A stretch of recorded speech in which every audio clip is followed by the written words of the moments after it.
Well, if you want to yap with the big boys, gotta be willing to take the punches. And this one is like, oh boy.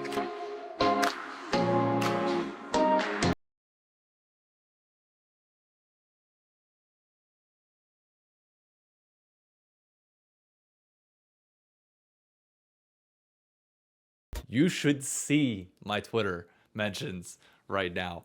Oh my God, is it ugly? But honestly, I'm having a blast with this. I love it. I think it's safe to say this is probably the biggest upset in play-ins history that I can think of. I can't think of anything else that like really comes close to this. It ultimately does have like a very funny play out, which we'll get to. But Summit getting his revenge, and we looked iffy.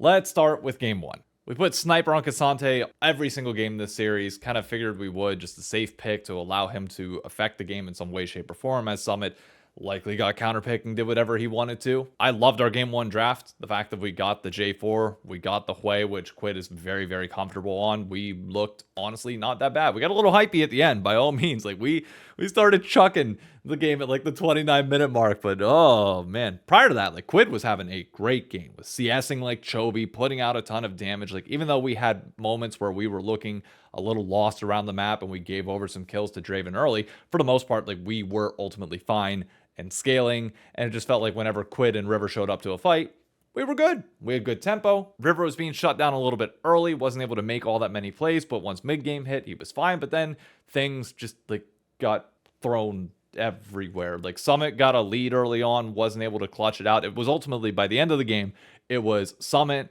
versus Quid and who could actually hold their lead and push it through to the end of the game.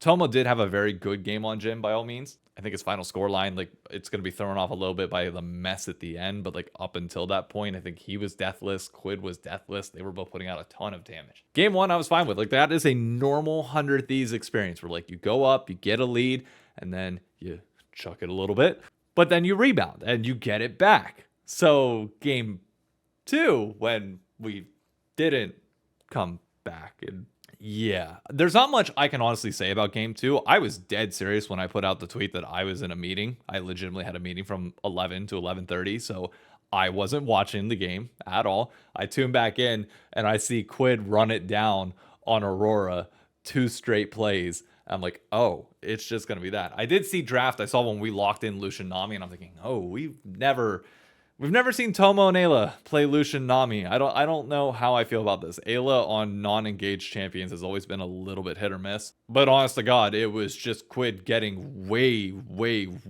too hypey in some of these plays, just feeling like he could do literally everything, and it didn't work out like that. I mean, it nearly did. The worst part is like we went behind in game two and nearly brought it back, but just couldn't make it work because they had a Nocturne on their team, and their team fight, like their consolidation and ability to just group up and be better than us and more, I don't know, decisive at times, I guess would be the right word.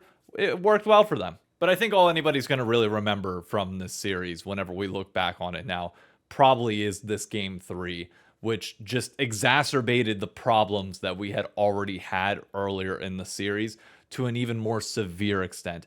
I didn't like the Vex pick. I'll be honest with you, I think it would work well if Quid was confident, but when you're coming off of a game like he just had on the Aurora, I wanted to see him on something a little bit more safe, something like the Hui.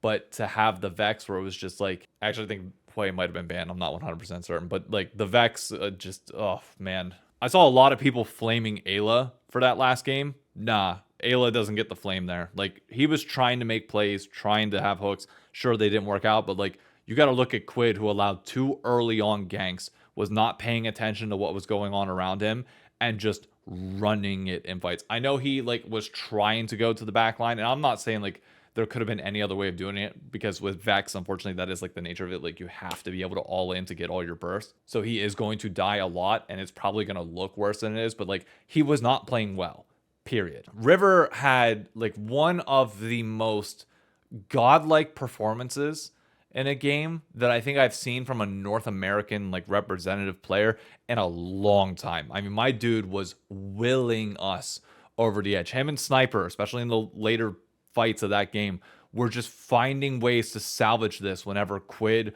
or Ayla would die very, very early on. Tomo was never in a position to get out damage because LeBlanc had a bunch of damage. He had a 20 stack Magi's pretty much throughout the entire game. Once they got their significant lead, it was like, what are we gonna do? Like, you gotta pray for a pick, and we nearly got some, but like it wasn't all that useful. Unfortunately, we got Baron. It looked like we might turn around. Then we take that weird fight at the mid tower, and I was on call with Paul watching the game, and I was like, okay, we get Baron. There's mid tower up, or tier 1 mid, tier 2 mid, tier 2 top side. Like, there's so much standing gold on the map. We should be able to turn this from what was like a 2,000 gold deficit to like a 3,000 gold lead by the time this Baron is done.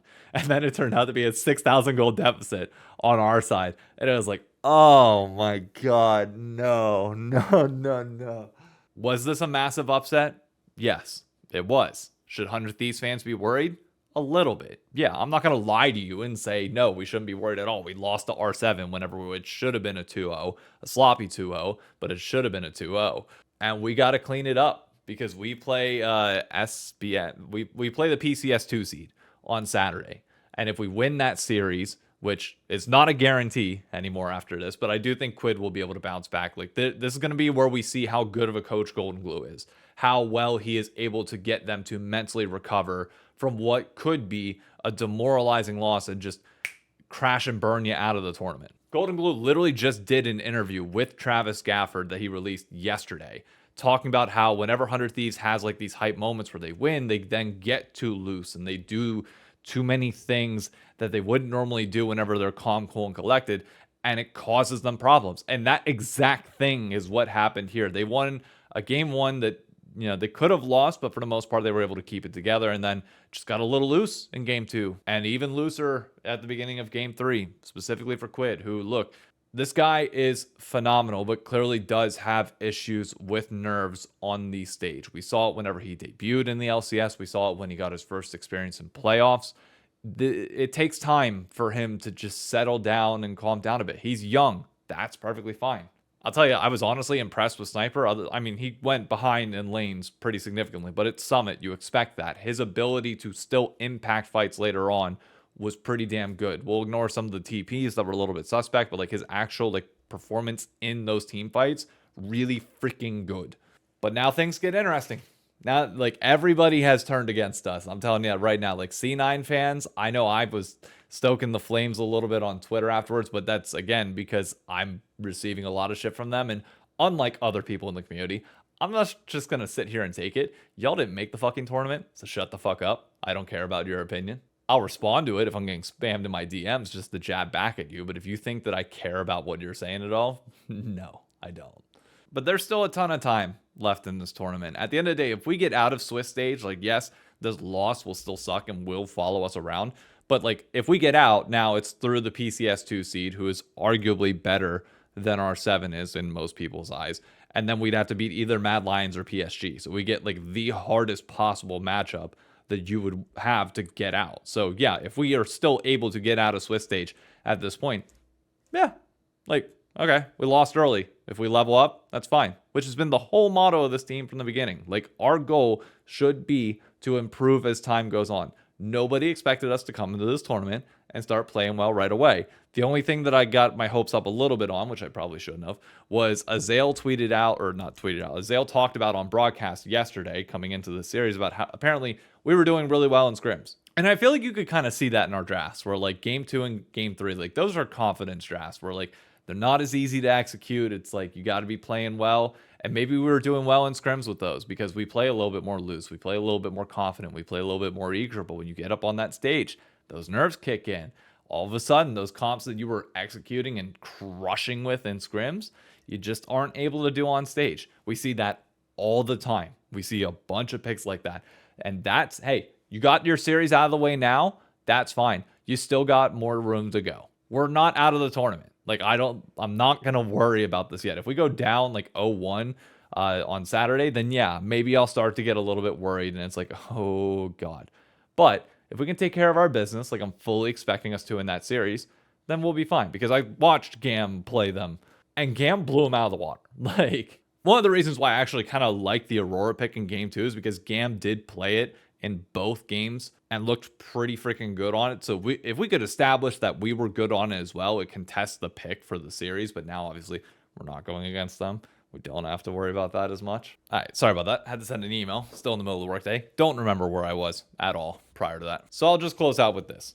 Look, if Quid goes back to performing how we know he can, if he's able to calm the nerves, settle down a little bit, I'm still not ultimately worried. But if the moment is getting to him and we can't get him out of it, then yeah, could be problems. But for now, at least, seeing a lot of positive signs, especially from Sniper and River. I think the two of them have played incredibly well through this series, despite obviously Summit getting ahead. So we move on to the next series. But hey, I know the flame's gonna come. I welcome it. That's perfectly fine.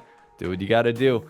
Troll me, tweet at me, let me be the lightning rod for your hate. Go right ahead. But you ain't gonna get me to worry. I'll see you after Saturday.